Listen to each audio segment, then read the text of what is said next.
someone comes in to this group, they have this Hesed relationship.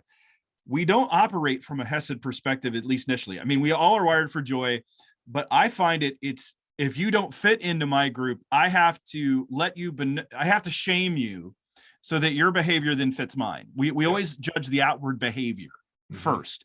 Yep. So if it's a person coming into the service, let's say you're in a suburb like you are of Denver, and someone comes in who's goth, let's say. I mean, I'm just throwing out stuff.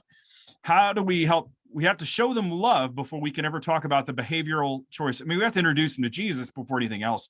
But the obvious reaction that people have is they socially don't fit what we're doing. My first reaction, and probably intuitively, unless I've corrected it through a lot of practices, is going to give a negative look to that person to let them know that that's perhaps not how we do things here. Is that an accurate thought that people do or practice that we have to correct?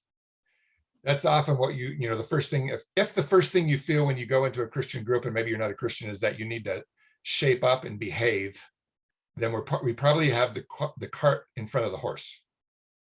The first thing they should feel is people's faces lighting up on them and a desire to know who they are and sit with them and enjoy them and be curious about maybe what is God doing in this person.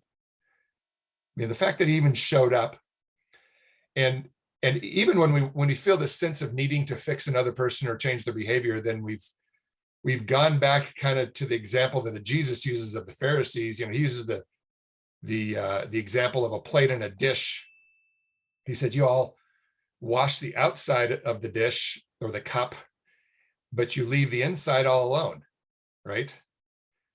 And that's kind of what we're doing. Let's wash the outside of this cup and this dish. And he said, you hypocrites, he says, you're doing that with other people. You haven't done it yourself. He says, if you focus on washing the inside of the cup, that's where all the grime is, right? If you focus on the inside of the cup, the outside just naturally, most of the grime is on the outside of my coffee mug. It's on the inside. Mm-hmm. And if I put it under water and soap and I start scrubbing the inside, just from the splashing water and overflow, the outside usually is so clean, I don't even need to clean the outside. It just kind of takes care of itself. But I'm not really focusing on the outside. I'm going inside and doing the gunk. And if this goth person comes into your group and he or she sees that you are actually going into the gunk of your own life, you're sharing it with the group, you're sharing how you're interacting with Jesus and your other people around this gunky thing in your life and trying to clean it up. One of the things that does to this goth person as well is all of a sudden they start trusting you.